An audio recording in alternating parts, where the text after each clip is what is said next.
अरे हद हो गई। क्या जिंदगी भर अब सास ससुर की सेवा ही करते रहेंगे हम लोग। अब तक माँ जी स्वस्थ थी तो सब कुछ ठीक चल रहा था। अब माँ जी ने बिस्तर पकड़ लिया है तो उनकी सेवा भी हमें ही करनी पड़ रही है। अब बीते 3 हैं तो माँ बाबूजी का बोझ भी तीनों पर बराबर ही पड़ना चाहिए। जब हर चीज का बंटवारा कर ही रहे हो तो माँ बाबूजी के रहने का बंटवारा भी लगे हाथ कर ही लेते हैं। बड़ी बहू कविता बोली तो मझली बहू मेघा ने भी उसका साथ दिया। हाँ भाभी बिल्कुल सही कह रही हैं आप। माँ बाबूजी का बंटवारा 3-3 महीने के लिए कर लेते हैं। पहले 3 महीने आप उन्हें रख लेना, शुरुआत आपसे ही करेंगे। इतनी बात सुनकर बड़ी बहू भड़क उठी और बोली, शुरुआत मुझसे क्यों? तुम भी तो पहले उन्हें रख सकती हो ना। तभी बड़ा बेटा योगेश बोला, अरे अब इसमें लड़ाई करने वाली कौन सी बात हो गई। मेरी लोकेश से बात हो गई है, वह भी कल यहाँ पहुंच जाएगा। जो तय करना है हम सब कल ही कर लेंगे।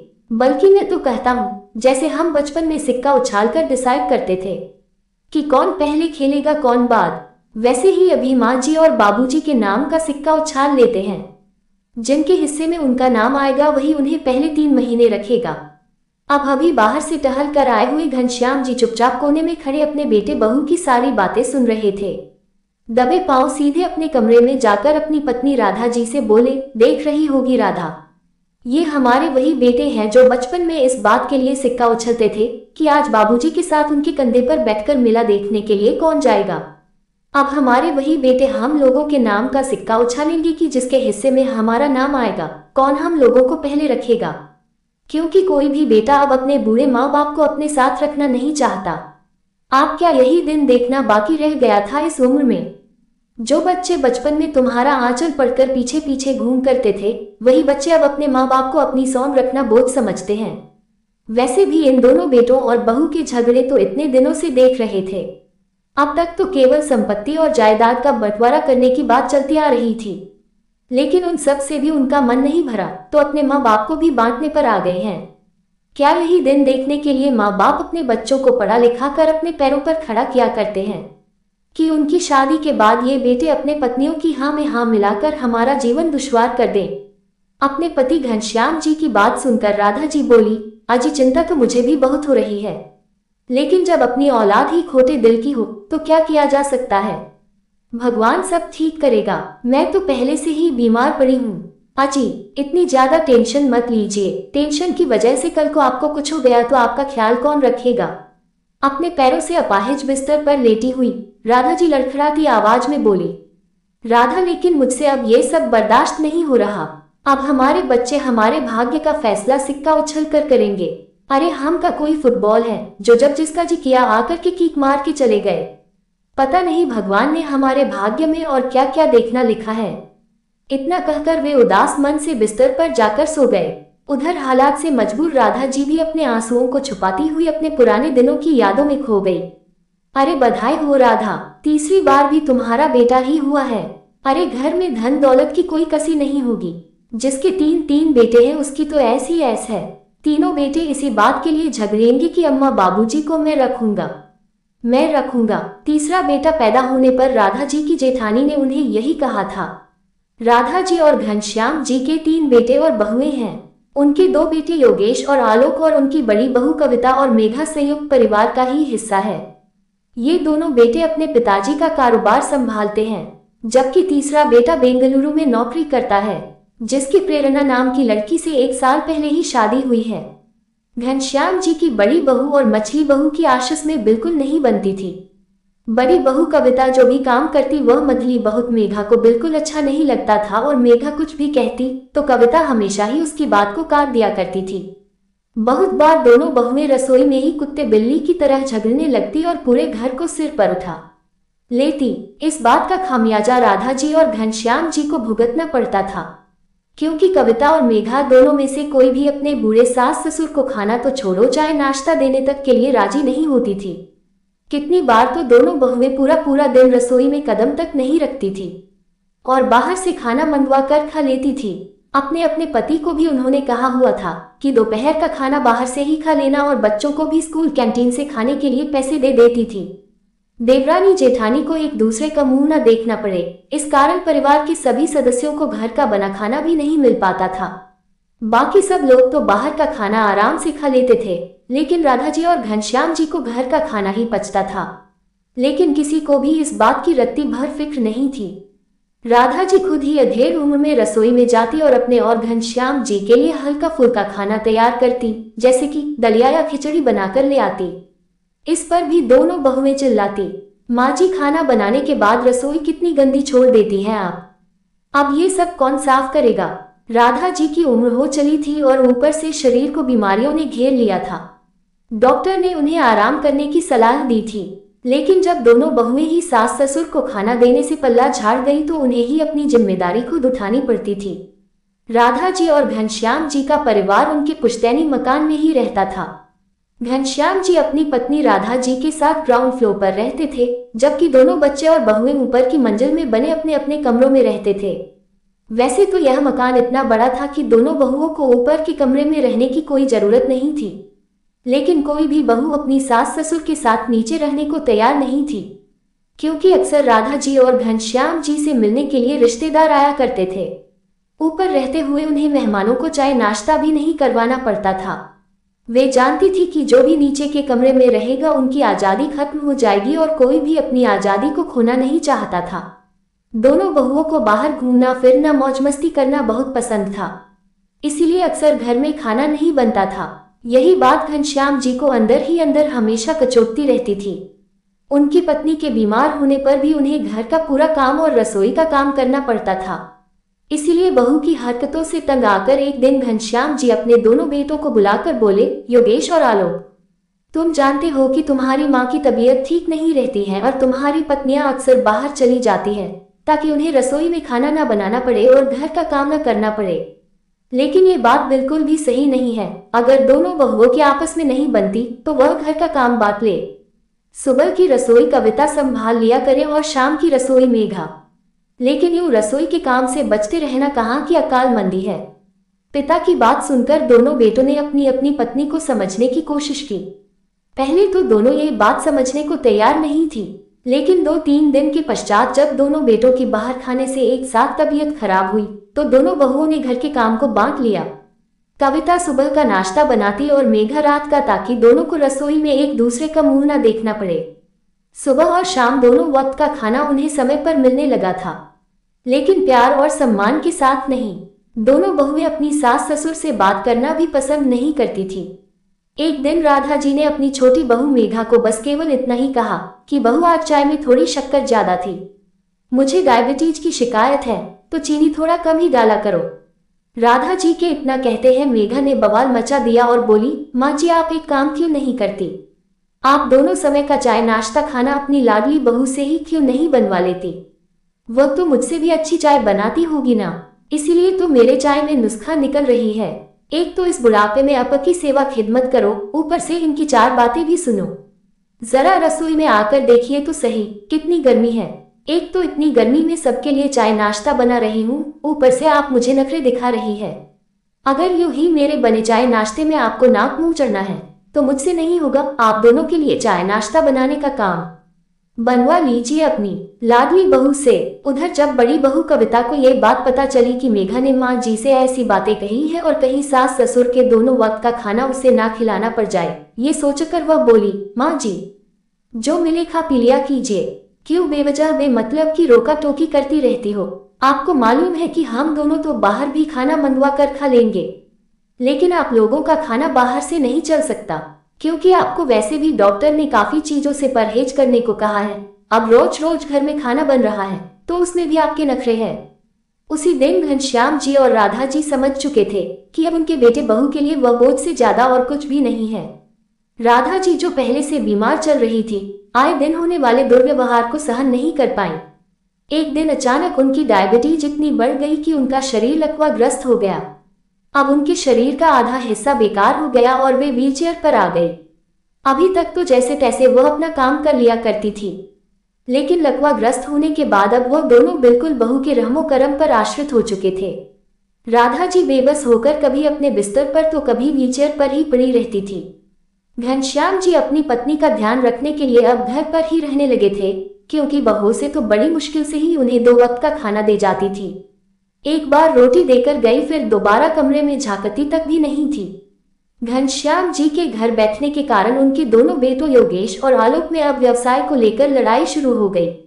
योगेश ने इल्जाम लगाया कि आलोक दुकान से ज्यादा पैसे उठता था, जिसकी वजह से हिसाब किताब में गड़बड़ी हो रही थी, और आलोक कहने लगा कि योगेश उस पर झूठा इल्जाम लगा रहा है।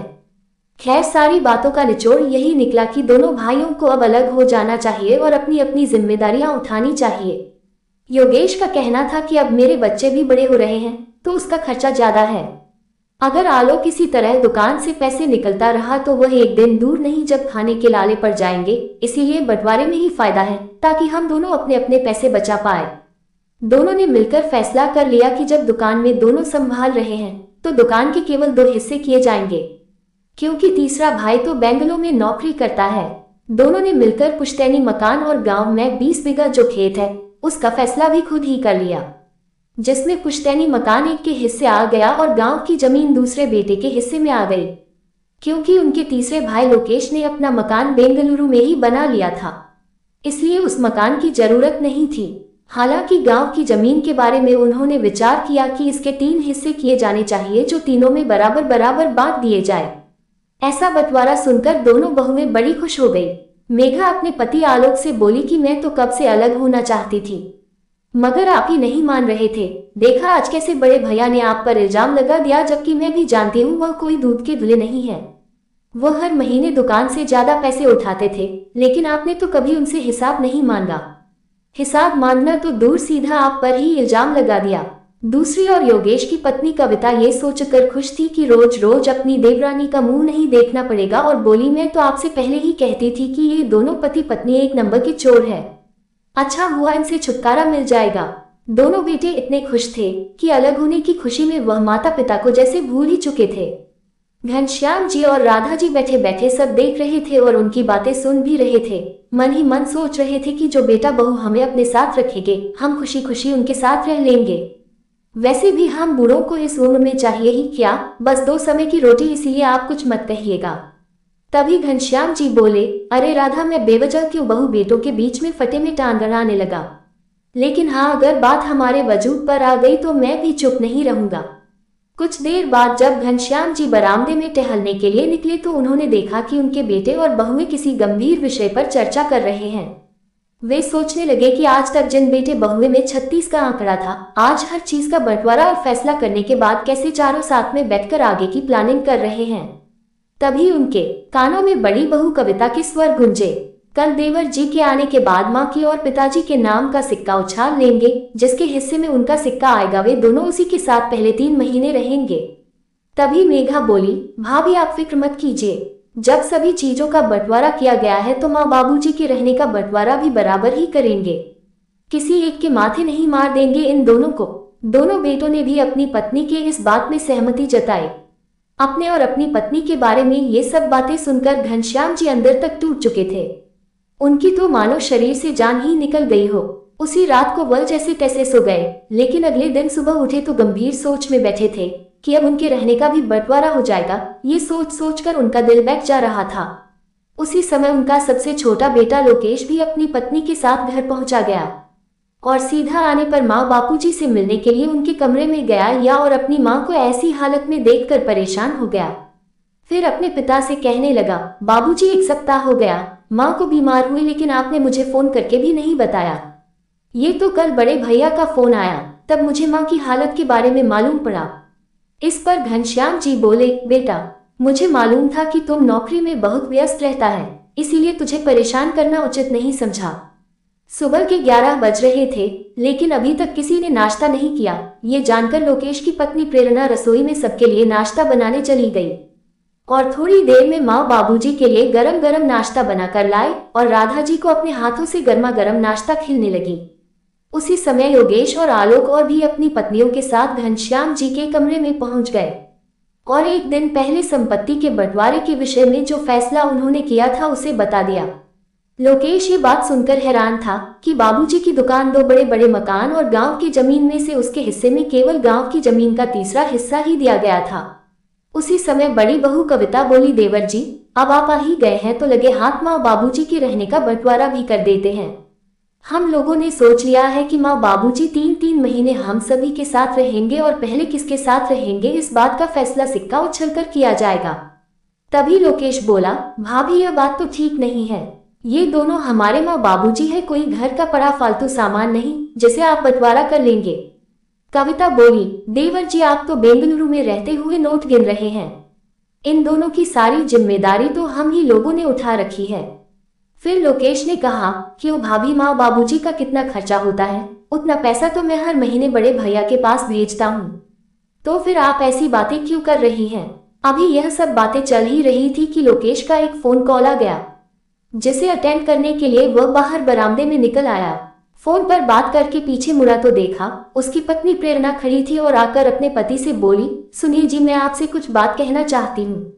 लोकेश ने कहा, बोलो क्या बात है? तो प्रेरणा बोली, क्या हम माँ बाबूजी को हमेशा के लिए अपने साथ नहीं रख सकते? आखिर बेटा बहू होते हुए हमारा भी तो कुछ फर्ज बनता है उनके लिए। प्रेरणा की बात सुनकर लोकेश के चेहरे पर मुस्कान आ गई और बोला, मैं भी यही सोच रहा था कि एक बार तुमसे इस बारे में पूछूं। तो प्रेरणा बोली, इसमें पूछने वाली क्या बात है? माँ बाबूजी ने आपको अपने पैरों पर खड़ा करके अपना फर्ज निभाया है, तो अब क्या आप अपना फर्ज निभाने के लिए अपनी पत्नी से पूछेंगे? कुछ समय बाद लोकेश अपने बाबूजी के पास गया और उन्हें अपने और अपने पत्नी के मन की बात बताई। अपने बेटे बहू के ऐसे विचार सुनकर घनश्याम जी का हृदय गदगद हो गया और बोले, तुम जैसा बेटा बहू पाकर तो मैं धन्य हो गया। लोकेश ने कहा, ठीक है बाबूजी, हम आप दोनों का सामान पैक कर देते हैं और अब आप हमारे साथ बेंगलुरु चलेंगे। वहां चलकर माँ का बड़े अस्पताल में इलाज करवाएंगे। मुझे उम्मीद है कि माँ कुछ ही दिनों में एकदम स्वस्थ हो जाएगी।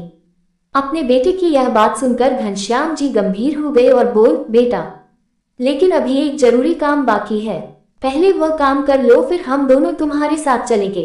कौन सा जरूरी काम पिताजी? बेटा, जब ये काम हो जाएगा मैं तुम्हें बताऊंगा, अभी तुम लोग जाकर आराम करो। अगले दिन सुबह घनश्याम जी बिना बताए कहीं चले गए और शाम के वक्त लौट कर आए तो उनके हाथों में कुछ डॉक्यूमेंट थे और चेहरे पर आत्मविश्वास। घनश्याम जी ने तीनों बेटों को अपने कमरे में बुलाया और बोले कि बंटवारे के विषय में मैंने एक फैसला लिया है। फैसला? अब कौन सा फैसला करना बाकी था? उस दिन हम लोगों ने सब कुछ तो तय कर लिया था। बड़ा बेटा बोला। घनश्याम जी बोले, वो फैसला तुम्हारी तरफ से था, लेकिन मैंने उस फैसले को स्वीकृति नहीं देता।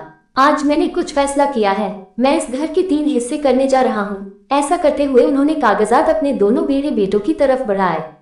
ये बात सुनकर उन दोनों की तो जैसे होश ही उड़ गए। योगेश बोल, बाबूजी आप हमारे साथ ऐसा कैसे कर सकते हैं? इस घर के 3 हिस्से करने का क्या मतलब है? छोटे ने तो बेंगलुरु में अपना मकान बना लिया है, फिर इसका इस मकान पर हक नहीं रहता।